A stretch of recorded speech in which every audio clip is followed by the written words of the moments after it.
Jadi memang kalau kita lihat dari sisi Quran ya Ustadz, setan itu memang tugasnya ngipasin, membujuk, tapi dia tidak melakukan. Jadi kita harus memahami dulu nih tugas setan itu membujuk, menggoda istilahnya, tapi tidak melakukan. Jadi mamanya kita digoda untuk melakukan sesuatu, ya, untuk melakukan sesuatu. Setelah hati kita, otak kita itu terganggu oleh setan, kita kan berpikir sendiri. Setannya itu pergi sebenarnya. Nah, setan pergi ini, nah inilah yang tergoda. Kita yang tergoda ini ya, tergoda melakukan sesuatu hal yang tidak baik. Masuklah Dajjal. Dajjal dalam bentuk hampir mirip seperti masuknya jin ke tubuh manusia. Gitu, sehingga Dajjal itu pun sebenarnya bisa interaksi dengan manusia. Tinggal manusianya siapa. Kalau manusia biasa kayaknya susah Dajjal untuk berinteraksi. Bukan susah Dajjalnya berinteraksi, Dajjalnya itu menganggap manusianya itu di bawahnya. Jadi istilahnya Dajjal itu akan keluar kalau dia berhadapan dengan orang yang memang menurut dia ini levelnya untuk saya harus bertempur atau saya harus mengintimidasi orang tersebut seperti itu. Dajjal itu masuk karena seseorang melakukan pelanggaran terhadap ayat-ayat Quran. Kata-kata dalam Quran yang lain adalah berpaling. Berpaling dari Allah. Tidak mau menerima itu.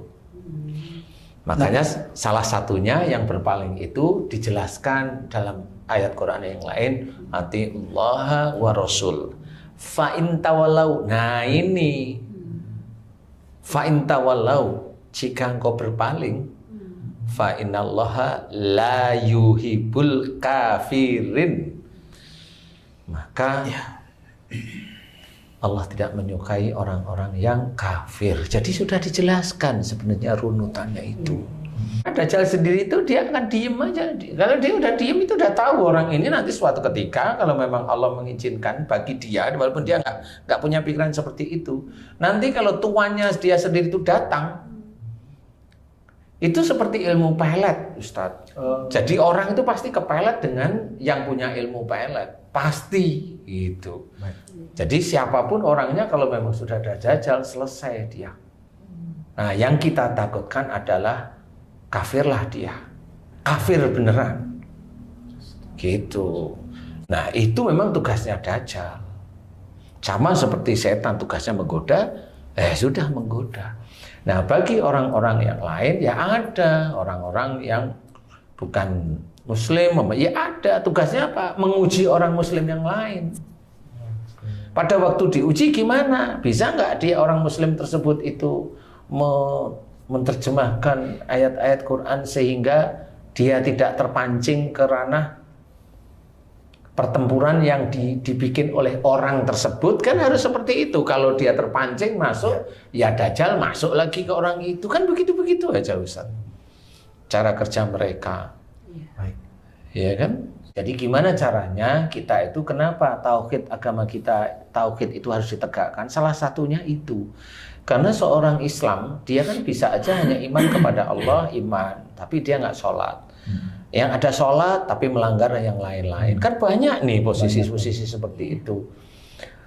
Banyak nggak bisa menjalankan, bagaimana tidak ujub, bagaimana tidak riak, bagaimana tidak sombong, itu sulit. Bagaimana merasa tidak benar, itu sulit. Bagaimana harus hormat kepada orang lain, itu sulit. Bagaimana menjaga kehormatan saudara sendiri, itu sulit juga. Bagaimana menjaga kehormatan suami atau istri, itu sulit juga sama.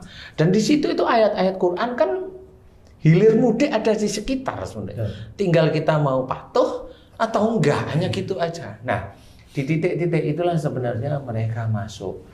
Dan mereka masuk, mereka belum tentu bisa dilihat dia ada Dajjal atau enggak secara reaksinya.